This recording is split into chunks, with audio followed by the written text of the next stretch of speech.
வணக்கம் மக்களே, welcome to MBS family. இன்றைக்கி நம்ம சேனலில் என்ன விளாக் பார்க்க போகிறீங்க அப்படின்னா, மாமாவோட ஸ்பெஷல் ரெசிபி என்ன அப்படின்னு பார்த்தீங்கன்னா, ரத்த பொரியல். அது செய்யும் முறை அதை தான் பார்க்க போகிறீங்க. இது ஒரு 5 நிமிஷம் விளாக் இந்த மாதிரி தான் வரும். அடுத்தடுத்து கொஞ்சம் நம்மளுக்கு ஒர்க் இருக்கிறனால இது சீக்கிரமாக இந்த விளாகை வந்து நம்ம முடிச்சுக்கலாம். எப்படி பண்ணுறது அப்படின்னு சொல்லிட்டு பார்த்துடலாமா? வாங்க வீடியோக்குள்ளே போகலாம். ஃபஸ்ட்டு வந்து நீங்கள் ரத்தத்தை வந்து நல்லா உடச்சி விட்டுக்குங்க. சட்டியில் எண்ணெய் ஊற்றிட்டு கொஞ்சம் என்ன பண்ணிட்டேன்னா ரத்தத்தை கரைக்காமல் வந்து டக்குன்னு அடுப்பில் எண்ணெய் ஊற்றி வச்சுட்டேன். அதனால தான் கொஞ்சம் இதாகிடுச்சு. அது கருகுது. வெங்காயம் போட்டு கருவேப்பிலை போட்டு வெங்காயம் ஃபஸ்ட்டு எண்ணெய் ஊற்றி கடுகு போட்டு கருவேப்பிலை போட்டதுக்கப்புறமா எல்லா பக்கம் இங்கே தான் வச்சுருக்கேன்.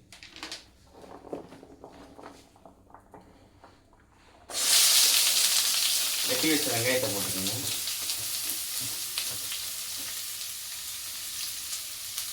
புரியுது.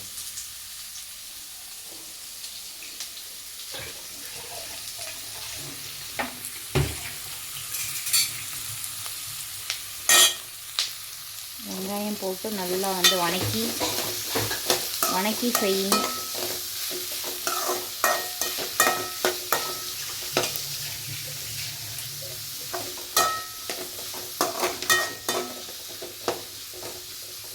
வெங்காயம் வந்து லைட்டாக வேகட்டும். வெங்காயம் வணங்குறதுக்கு நம்ம ரத்தத்தை நல்லா உடச்சி விட்டுறாங்களா. ஆனால் சில பேர் அப்படியே போட்டு செய்கிறாங்க தெரியுமா? ஒவ்வொருத்தரும் செய்வாங்க. கேக் மாதிரி அப்படி உள்ள போட்டு அப்படி ஊற்றிக்கிட்டாங்க.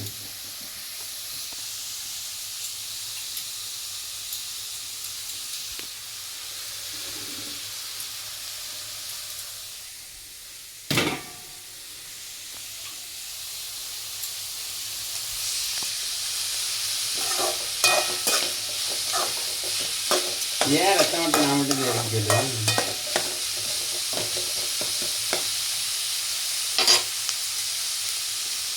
அவசரமாக செய்யணும். உப்பு போடாமல் சப்புன்னு செஞ்சு விட்றாதீங்க எங்கேயாவது. ஆமாம், உப்பு அவங்க போட்டிருக்காங்களாம்மா சொல்லிட்டு நீங்கள் லைட்டாக நீங்கள் எப்போவுமே போட்டுருங்க.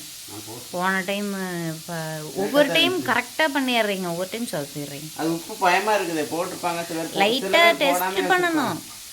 எப்படி ரத்தத்தை இறக்குறதுக்கு முன்னாடி அப்படி போட்டால் உப்பு பிடிக்காதுமா. ரத்தத்தோட போட்டது உப்பு பிடிக்கும். ரத்தம் வந்து நல்லா வந்து உடச்சி விட்டுறணும்.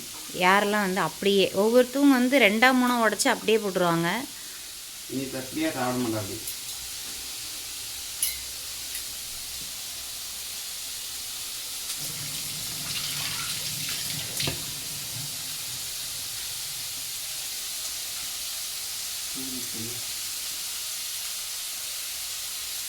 நான் வந்து வெங்காயத்துலேயும் உப்பு போட்டுங்க. வெங்காயத்துலேயும் லைட்டாக போட்டோம்னா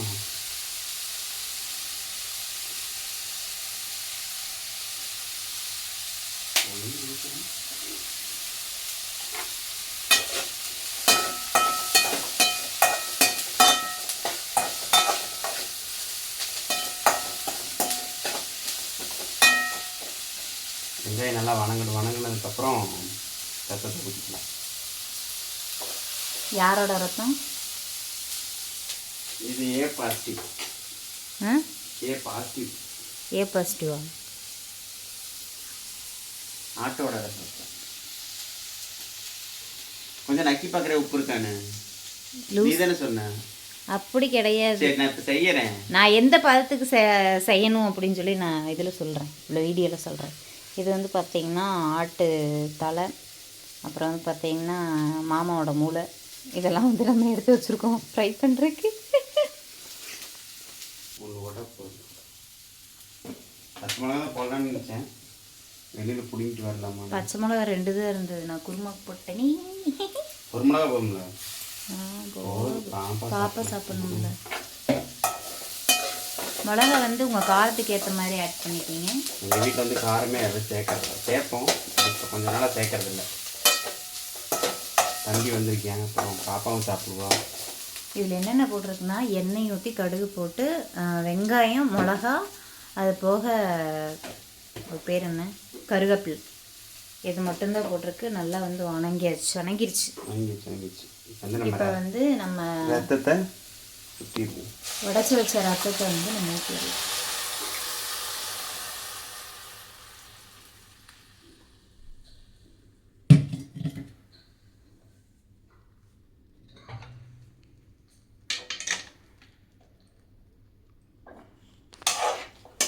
கையில்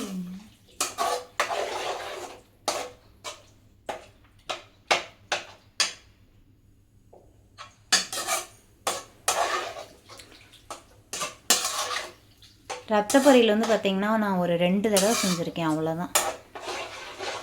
இத்தனை வருஷத்தில் ஒரு 2 தடவை தான் ரத்த பொரியல் செஞ்சுருக்கேன். எல்லா தடவையும் மாமா தான் செய்வார். இருங்குங்க, இப்போ போட வேண்டாம், ஒரு நிமிஷம் நீங்கள் வைங்க. இப்போ நீங்கள் அதுலேயும் போட்டிருக்கீங்கல்ல, அதுவே போதும். அது இதாகிறதுக்குள்ளே நம்ம வந்து தேங்காய் துள்ளி எடுத்துக்கலாம். தம்பி வந்து பார்த்திங்கன்னா தூங்க வச்சாச்சு. இது காலையில் நம்ம எடுத்துகிட்ருக்கோம், புதன்கிழமை காலையில்.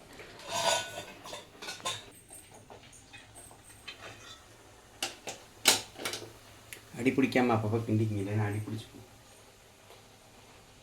தண்ணி சொன்னதுமே நம்ம தேங்காய் போடுவோம். அப்பாம்மா இது வந்து பார்த்திங்கன்னா நல்லா ஹையில் வச்சுட்டு பக்கத்துலேயே நின்று அது வந்து பெரட்டி விட்டுட்டே இருக்கணும். ஏன்னா இது வந்து சீக்கிரம் வந்து அடி பிடிச்சிரும். அதனால தேங்காய் வந்து கொஞ்சம் பிளெண்ட் பண்ணி எடுத்துக்கிட்டோம். தேங்காய் பூ கடைசியாக போட்டால் இருக்கணும், கொஞ்சம் இருக்கும். ரத்தப்பொடி சாப்பிட்றதுனா ஹைலைட்டே அந்த தேங்காய் பூ தான். தேங்காய் பூ போட்டு இப்படி ஒரு பெரட்டு, அப்படி ஒரு பெரட்டு பெரட்டணும்னா வந்து பார்த்திங்கன்னா முக்கால்வாசி ரத்த பொரியலோட வேலையை முடிச்சிட்டாரு. நம்மளுக்கு தான் இனி வேலை இருக்குது, சாப்பாடு வைக்கணும், இனி தலையை வந்து செய்யணும். வாங்க, அதுக்குள்ளே நம்ம வெங்காயத்தை எல்லாம் கொஞ்சம் சின்ன பொடுசாக அறுத்துக்கலாம். அப்புறம் வந்து இது எப்படி செய்கிறது அப்படிங்கிறத பார்த்துடலாம். இப்போ வந்து இதை குக்கரில் போட்டு விசில் விடணும். அதுக்கு முன்னாடி சாப்பாடு வச்சிடலாம். ஏன்னா பாப்பா வந்து ஸ்கூலுக்கு போகிறது அப்படின்னால சாப்பாட்டையும் ரசத்தையும் முதல்ல வச்சிட்டோம் அப்படின்னா அவங்கள முதல்ல தாட்டி விட்டுறலாம். ஏப்பா குட்டிமா வந்து காலையிலே எழுந்திரிச்சு அவங்களுக்கு ஹோம்ஒர்க் கொடுத்துருந்தாங்க நேற்று. அதை வந்து நைட்டு கொஞ்சம்தான் எழுதுனாங்க. 1 ஓ இன்று 1 2 அப்படின்னு வருது இல்லைங்களா, அது வந்து 500ஆங்க. 500 வரைக்கும் எழுதிட்டு வர சொல்லியிருக்காங்க. உள்ளே இன்னும் 100 கூட எழுதி முடிக்கலை, எழுதிக்கிட்டு இருக்கா. பார்க்குறக்கு பாவமாக தான் இருக்குது, என்ன பண்ணுறது. தண்ணி நல்லா சுண்டிருச்சு பார்த்தீங்களா, தண்ணி நல்லா சுண்டிருச்சு. இப்போ என்ன பண்ணோம்னா நம்ம தேங்காய் பூ அப்படி லைட்டாக எடுத்து அப்படி மலைச்சாரல் மாதிரி அப்படி தூவி, தேங்காய் பூ எந்த அளவுக்கு போகிறோமோ அந்தளவுக்கு டேஸ்ட் இருக்கும். ஆனால் தேங்காய் எண்ணெய் ஸ்மெல் மாதிரி நல்லாயிருக்கும் சாப்பிட்றதுக்கு. நான் இருக்கிறத போட்டேன், ஏன்னா வச்சா வேஸ்ட்டாக தான் போகும். இது தேங்காய் பூ அதனால் போட்டு அளவு கேட்டீங்க அப்படின்னா ஒரு ரதத்துக்கு 1/2 மூடி போட்டீங்க அப்படின்னா நல்லாயிருக்கும். 1/2 மூடினா சின்ன தேங்காயில் 1/2 மூடி தேங்காய். ரொம்ப பெரிய தேங்காயில் 1/2 மூடி தேங்காய் போட்டிங்கன்னா ரத்தம் எந்த இடத்துல இருக்குன்னு தேடணும். தேங்காய் போட நல்லா இருக்கும். நிறைய போட்டால் நெஞ்சுக்கு இருக்கும்பா. இந்த அளவுக்கு தேங்காய் பூ இருந்தால் சரி, பார்த்தா தெரிஞ்ச அளவுக்கு இருந்தால் போதும். இதில் வந்து நீங்கள் பச்சை மிளகா ஆட் பண்ணிங்க அப்படின்னா நல்லாயிருக்கும். இப்போ நானும் காரம் அதிகமாக சாப்பிடக்கூடாது, பாப்பாவும் காரம் அதிகமாக போட்டால் சாப்பிட மாட்டாங்க. இது வந்து மெயின் ரீசனே எங்கள் வீட்டில் வந்து நாங்கள் ரத்தம் பண்ணுறோம் அப்படின்னாவே வந்து பாப்பாவுக்கு வந்து மெயினாக அவள் எப்படி சாப்பிடுவாளோ அதுக்கு தகுந்த மாதிரி தான் வந்து நம்ம செய்வோம். சாப்பிட்ற ஐட்டங்களில் ஒரு சில எல்லாம் இதுவும் ஒன்று. ஆமாம், அதனாலே அது அவளுக்கும் தகுந்த மாதிரியே செஞ்சுறது. இதை வந்து குழம்பே இல்லைனாலும் இதை வச்சு சாப்பிட்டுக்கலாம். அவளுக்கு எதுவும் வேண்டாம், சாப்பாடு, ரசம், ரத்த பொரியல். ஃபஸ்ட்டு ரத்த பொரியல் போட்டு கொஞ்சமாக சாப்பாடு போட்டு சாப்பிட்டுட்டு அதுக்கப்புறம் தான் ரசமே கேட்பான். சரி, ஓகே. இதே ரத்த பொரியல் வந்து முடிஞ்சு. இவ்வளோதான் ரத்த பொரியல் செய்யும் முறை. இப்போ அடுப்பு ஆஃப் பண்ணி எடுத்து வச்சிடலாம், வேலை முடிஞ்சு. இதில் வந்து நம்ம என்னென்ன ஆட் பண்ணியிருக்கோம் அப்படின்னு எண்ணெய், கடுகு, கருவேப்பில், பச்சை மிளகாய் எல்லாம் வணக்கி விட்டு ரத்தத்தை ஊற்றி நல்லா வந்து நம்ம தண்ணி அதிலிருந்த தண்ணி இஞ்சிற வரைக்கும் விட்டுட்டு லைட்டாக மட்டும் உப்பு போட்டிருக்கு. உப்பு போட்டு தண்ணி இஞ்சினதுக்கப்புறமா வந்து பார்த்தீங்க அப்படின்னா நம்ம இது துருவி வச்ச தேங்காய் பூவை வந்து போட்டிருக்கோம். இதோட ஃபைனல் வந்து முடிஞ்சிச்சு. கொத்தமல்லி இருந்ததுன்னா ஆட் பண்ணிக்கிங்க, கொத்தமல்லி தான் வேண்டியது. நல்லாயிருக்கும். நான் போட்டுக்குவேன், நல்லாயிருக்கும். கொஞ்சமாக பெப்பர் போடு. ஒவ்வொருத்தவங்க ஒவ்வொரு மாதிரி செய்வீங்க. பெப்பர் இந்த மாதிரி போட்டு சாப்பிட்றவங்க இருக்காங்க. ஓகே, விளாகை முடிச்சு விடுங்க. ரெசிபி போட்டு நீங்கள் வாட்டுக்கு போகிறீங்க கட்டால. ரெசிபிங்க. ட்ரை பண்ணி பாருங்கன்னு சொல்லுங்கள். கண்டிப்பாக ட்ரை பண்ணி பார்ப்பேன். ஏன்னா நான் சொல்லியிருக்கேன்ல, ட்ரை பண்ணுவாங்க. குக்கு. சரி, ஓகேங்க. இந்த விளாக் இதோட முடிச்சுக்கலாம். புதுசாக ஏதாவது நம்ம சேனல் பார்க்குறீங்கன்னா சப்ஸ்கிரைப் பண்ணிங்க, சப்போர்ட் பண்ணுங்கள். மறக்காமல் சொல்ல சாரிங்க, சப்ஸ்கிரைப் பண்ணி சப்போர்ட் பண்ணுங்கள். தேங்க்யூ ஃபார் வாட்சிங். பாய். புதுசாக ஏதாவது நம்ம சேனல் பார்க்குறீங்கன்னா வீடியோக்குள்ளே போய் பாருங்கள். வீடியோ பிடிச்சிருந்தது அப்படின்னா லைக் பண்ணுங்கள், ஷேர் பண்ணுங்கள், கமெண்ட் பண்ணுங்கள். மறக்காமல் நம்ம சேனலை சப்ஸ்கிரைப் பண்ணி சப்போர்ட் பண்ணுங்கள். கீழே ஹைப்னு பாயிண்ட் இருக்கும், மறக்காமல் அந்த பாயிண்ட்டை தட்டிடுங்க. நெக்ஸ்ட் ஒரு விளாகில் பார்க்கலாம். இது காலையில் எடுக்கிறதுனால ரொம்ப அவசரமாக இந்த விளாகை வந்து நம்ம எடுத்துருவோம். உங்களுக்கு பிடிச்சிருக்கா அப்படிங்கிறத மறக்காமல் கமெண்ட் பாக்ஸில் கமெண்ட் பண்ணுங்கள். மணி வந்து பார்த்திங்கன்னா 8. பாப்பாவை குளிக்க வைக்கணும், அவங்கள கிளம்ப வைக்கணும், அவங்களுக்கு டிஃபன் பேக் பண்ணணும். அதனால் வேகமாக முடிச்சாச்சு. எதுவும் நினச்சிக்காதீங்க. Bye tata.